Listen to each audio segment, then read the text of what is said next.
He may be the most famous pitchman on local TV. You can't miss his ads or those infomercials. We are talking about Mike Lindell, the creator and founder of Minnesota-based company MyPillow. And this morning, Allie introduces us to Mike and gives us the inside look of the company. Mike has seen his fair share of ups and downs, from college dropout to bartender turned owner, even a carpet cleaner. He's done a lot of different jobs, as you will see. He never thought a combination of sewing and sleep would lead him to the title of CEO.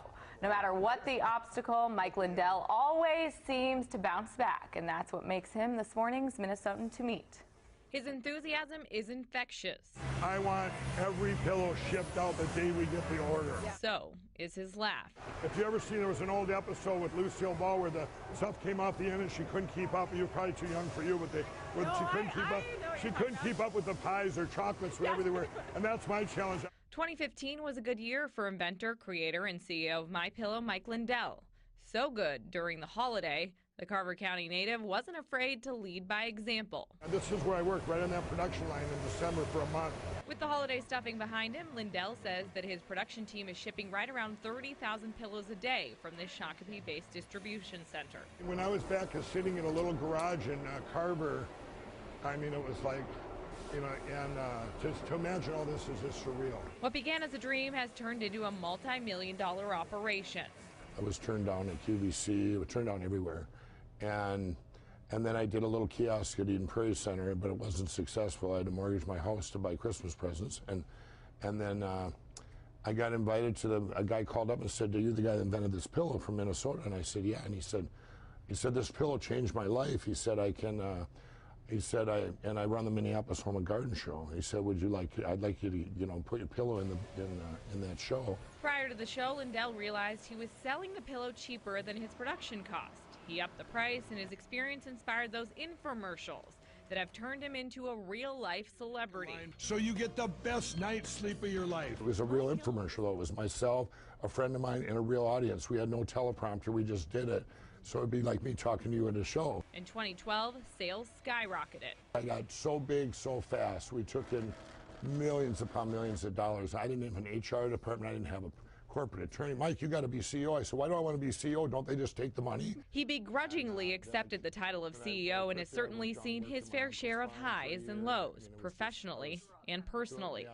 The former crack addict quit cold turkey on January 16, 2009. I knew if I waited one day longer, I wouldn't be able to have this amazing, things happen in my life. 7 years sober, while the patented pillow maker may be sleeping soundly, his mind never shuts off. I view every single leg of my business, whether it's one little show in southern Minnesota, that we do once a year, a craft show. I view everything that it's my only business, because that's where I came from. So we have some pillows with us in studio. Jason, I know you have one at home. Yeah, I bought one a while ago. So I used to kind of burn through pillows where they would get flattened out, and it would drive me nuts. My wife always made fun of me for like, "Oh, you need a new pillow again." Yeah. So this holds its shape, and you can throw it in the wash. Yes, washer and dry it. Yeah. And it still holds its shape after the wash. Mm-hmm. But he really credits like you think like the infomercial is dead. Not for him. No, he really credits that with his success, right? And yes, the company is pretty big. He goes to New York City and LA a lot, and he gets recognized just walking down the street. Even sometimes when he's with other celebrities, they know who he is, and they don't know who the guy is he's with. So there are roughly 650 MyPillow employees, and a company spokesperson told me that includes the 250 who help at the call center. They spend roughly $40 million a year on advertising, and it really is a family business. Mike tells me all of his children lend a hand in the business. One son works in shipping, the other goes on the road and does those shows, which are very similar to his infomercials you see on TV. His oldest daughter helped with the graphic design for the company's logo, and his other daughter still in college, but she helps when she can. And Mike says he thinks that 70s look that their logo has is kind of that your handshake is your word look. Huh. What a life story, though, for him to overcome that substance abuse and to make a really great career for himself. So you guys can take a nap now. Well, Matt? Sure.